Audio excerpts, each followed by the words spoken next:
to my YouTube channel. This is me, Dr. Abira Ali, and I am a gynecologist. Friends, आप सबको पता है कि पाकिस्तान में बहुत शदीद गर्मी पड़ती है और जब सर्दियों का मौसम आता है तो ये प्रेग्नेंट खवातीन के लिए एक गुड न्यूज़ होती है कि मौसम कुछ बेहतर हुआ है। लेकिन जो शदीद सर्दियों का मौसम होता है वो प्रेग्नेंट खवातीन के लिए बहुत सारे चैलेंजेस लेकर आता है, जैसे कि dehydration, dry skin, nose bleeds और इसके अलावा कॉमन कोल्ड, बुखार, नज़ला, जुकाम, खांसी, ये सब इश्यूज हो सकती हैं, वायरल इन्फेक्शंस हो सकती हैं।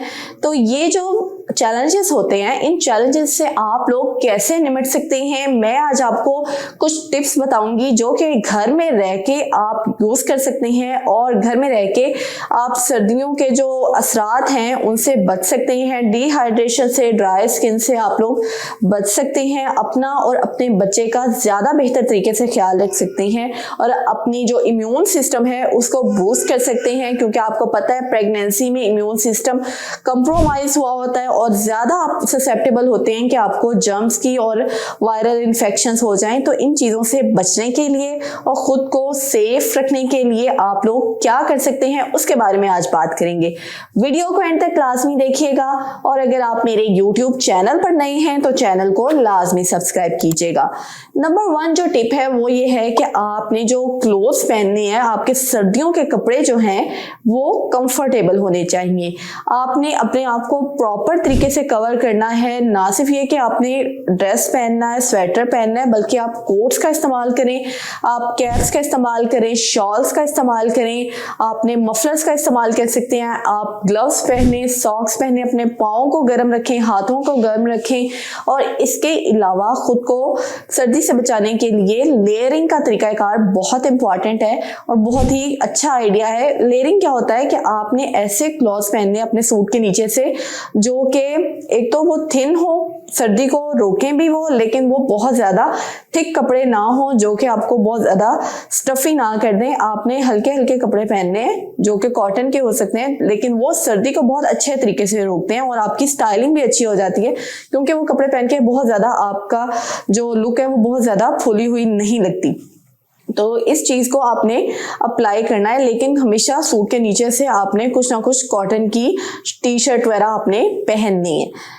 नेक्स्ट बात करूं तो वो ये है कि आपने अपनी डाइट को इम्प्रूव करना है। प्रेगनेंसी में और पर्टिकुलरली विंटर्स में आपको ज़्यादा न्यूट्रिशियस डाइट की ज़रूरत होती है ताकि आपका इम्यून सिस्टम प्रॉपरली वर्क कर सके और इन्फेक्शन से आपके लिए लड़ सके।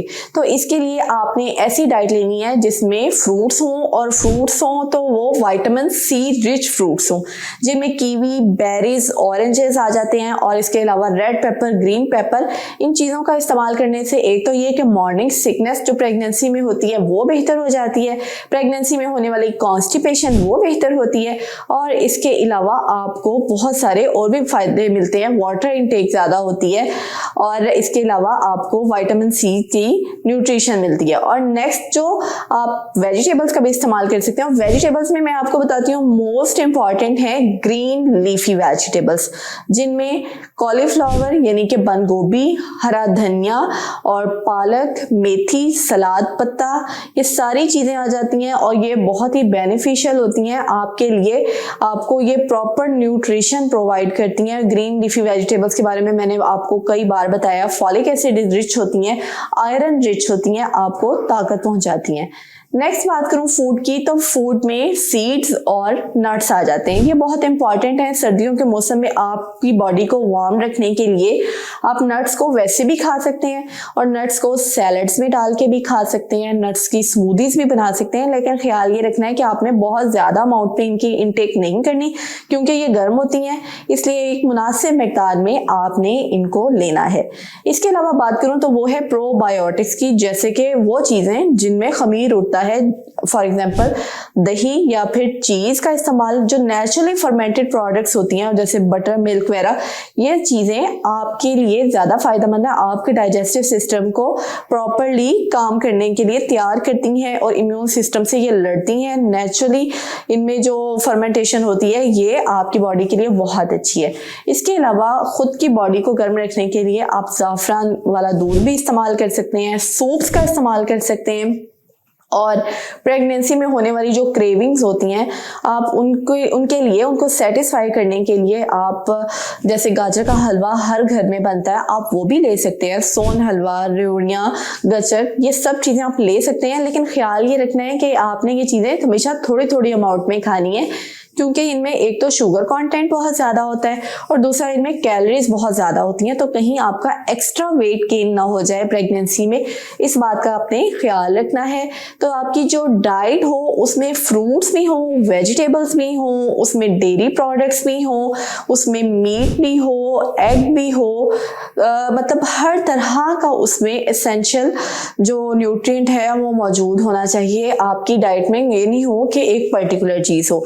अगर आपको नोजिया फेस करना पड़ रहा है प्रेगनेंसी में या वॉमिटिंग होती है, तो आप अपनी डॉक्टर से कंसल्ट करके कोई अच्छा एंटी इमेटिक प्रेस्क्राइब करवा सकती हैं, जो कि आपने खाने से 15-20 मिनट पहले लेना होता है और उसके बाद आप कुछ भी खा सकती हैं। नेक्स्ट बात करूं तो अगली टिप है कि आपने खुद को प्रेगनेंसी में एक्टिव रखना है। अब प्रेगनेंसी में ख़ास तौर पे सर्दियों में मौसम ऐसा होता है कि हर किसी को सुस्ती हो रही होती है और दिल करता है कि बिस्तर में ही घुसे रहें। तो ज़्यादा देर तक सीडेंट्री रहने से क्या होता है कि हमें बॉडी हमारी इनएक्टिव रहने की वजह से बॉडी में दर्दें होने लग जाती हैं, और विंटर में ख़ास तौर पे ये मसला होता है कि बॉडी में पेन्स ज़्यादा होती हैं। तो इन चीज़ों से बचने के लिए और प्रेगनेंसी में होने वाले डिस्कम्फर्ट से बचने के लिए और सर्दी का जो एहसास होता है उससे बचने के लिए आपने खुद को एक्टिव रखना है। और ये एक्टिव आप कैसे रख सकते हैं, इसके लिए ज़रूरी नहीं कि आपको घर के बाहर ही जाना है, बल्कि आप इंडोर एक्टिविटीज़ कर सकते हैं। आप योगा कर सकते हैं, कोई ट्रेडमिल कर सकते हैं, कोई लो इम्पैक्ट कार्डियो एक्सरसाइजेस कर सकते हैं। अगर आपके घर में स्टेशनरी बाइसिकल है आप वो चला सकते हैं, तो घर में आप कोई भी इस तरह की एक्सरसाइज कर सकते हैं, कीगल एक्सरसाइज कर सकते हैं। और अगर आपको कोई मेंटल हेल्थ का इशू है या डिप्रेशन में जा रहे हैं आप, तो आप उसके लिए मेडिटेशन या कोई रिलैक्सेशन एक्सरसाइज कर सकते हैं। इससे आपकी मेंटल हेल्थ बेहतर होगी और प्रेगनेंसी ब्लूज भी आपके बेहतर होंगे। तो खुद को आपने एक्टिव रखना है। अगर मौसम थोड़ा बेहतर है, धूप निकली हुई है, तो आप खुद को प्रॉपर तरीके से कवर करके बाहर भी जा सकते हैं और बाहर आप वॉकिंग कर सकते हैं। वॉकिंग और स्विमिंग प्रेगनेंसी में जो एक्सरसाइजेस हैं बेस्ट एक्सरसाइजेस में शामिल होती है और इनको आप कर सकते हैं। लेकिन अगर आपकी बॉडी पहले से यूज टू नहीं है, प्रेगनेंसी से पहले आप कोई एक्सरसाइज नहीं करते थे, तो कोई भी न्यू एक्सरसाइज स्टार्ट करने से पहले आपने अपनी डॉक्टर से कंसल्ट करना है, क्योंकि जो एक्सरसाइज आप पहले रूटीन में नहीं करते थे वो प्रेगनेंसी में स्टार्ट करने से आपको प्रॉब्लम्स हो सकते हैं। तो इसलिए डॉक्टर से कंसल्ट करना ज़रूरी है। अब नेक्स्ट टिप की बात करूं तो वो है हाइड्रेशन। प्रेगनेंसी में हाइड्रेशन बहुत ज़रूरी है। विंटर में हाइड्रेशन लेवल बहुत कम हो जाता है। विंटर में जो ड्राई एयर चल रही होती है वो और मॉइस्चर बहुत कम हुआ होता है। जो ड्राई एयर होती है ये स्किन का और बॉडी का काफ़ी सारा मॉइस्चर ले जाती है। तो हम क्या कर सकते हैं, विंटर में वाटर इनटेक हम लोगों की ऑलरेडी कम होती है, पानी पिया ही नहीं जाता। कुछ लोग वैसे ही अपने कामों में पानी को भूल जाते हैं कि पानी भी पीना है, क्योंकि प्यास इतनी नहीं लगती। लेकिन पानी पीना बहुत ज़रूरी है। आपके अंदर वाटर की जो रिक्वायरमेंट है वो सर्दियों में अक्सर पूरी नहीं होती, जिसकी वजह से आपको प्री टर्म लेबर हो सकती है, बच्चे में पानी की कमी हो सकती है, यूरिनरी ट्रैक्ट इन्फेक्शंस हो सकती हैं, यानी कि यूटीआईज हो सकती हैं आपको।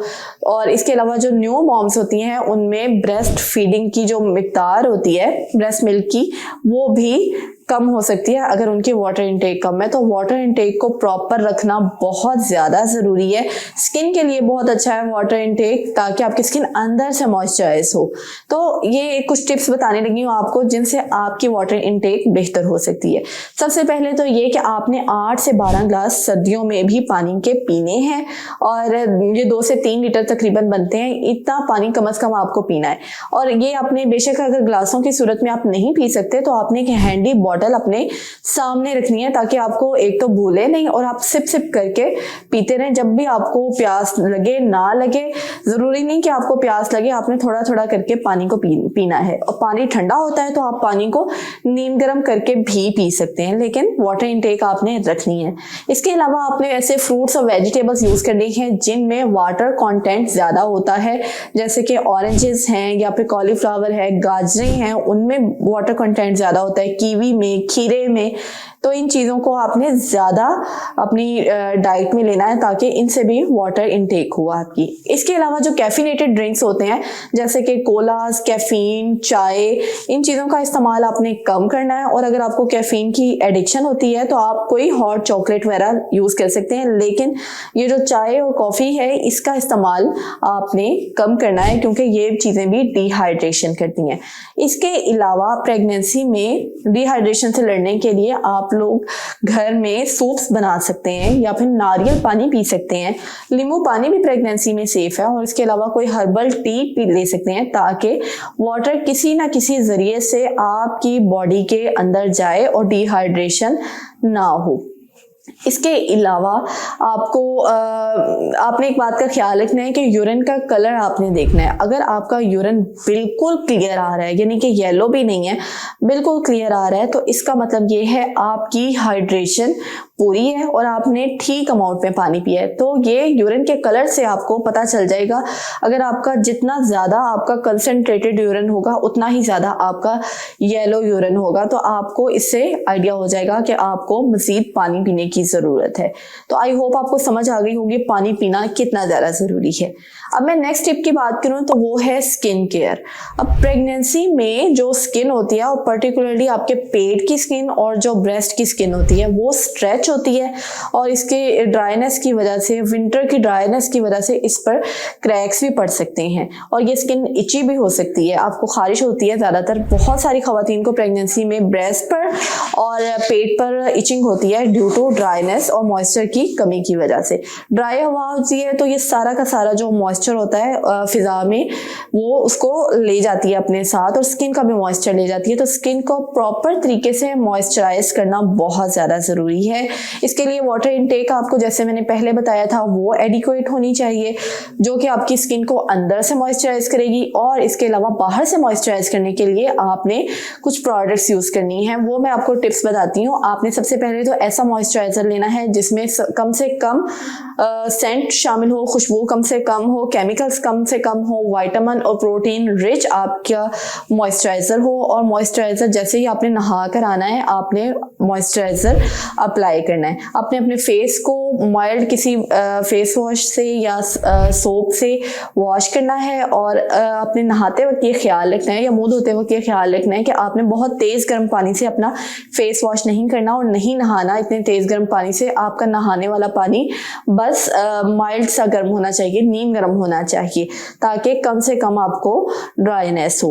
और इसके अलावा आपने जो क्रैक निपल्स हो जाते हैं प्रेगनेंसी में तो उनके लिए आपने लैनोलिन बेस्ड जो क्रीम्स अवेलेबल होती हैं वो आप अप्लाई कर सकते हैं।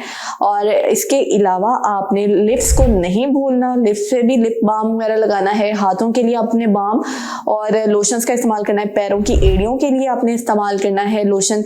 और इसके अलावा आपने फेस को सन रेज से बचाने के लिए आपने कोई सन ब्लॉक्स का इस्तेमाल करना है जो कि SPF 30 वाले हों। तो इन चीज़ों का आपने ख्याल रखना है ताकि आपकी स्किन जो है वो डिहाइड्रेशन से बची रह सके। इसके अलावा और बहुत सी टिप्स हैं जो कि इस वीडियो के बाद नेक्स्ट वीडियो में मैं कवर करूंगी, जो कि प्रेगनेंसी में आपको विंटर के असरात से बचा सकती हैं, आपके लिए बहुत हेल्पफुल साबित हो सकती हैं। ये वीडियो अगर आपको पसंद आई हो और आपको इसमें कुछ काम की बातें पता चली हो तो वीडियो को लाइक, शेयर और सब्सक्राइब जरूर कीजिएगा और मेरी नेक्स्ट वीडियो को लाजमी देखिएगा जो कि विंटर से रिलेटेड है। अपना बहुत सा ख्याल रखें और मुझे अपनी दुआ में याद रखिएगा। अल्लाह हाफिज।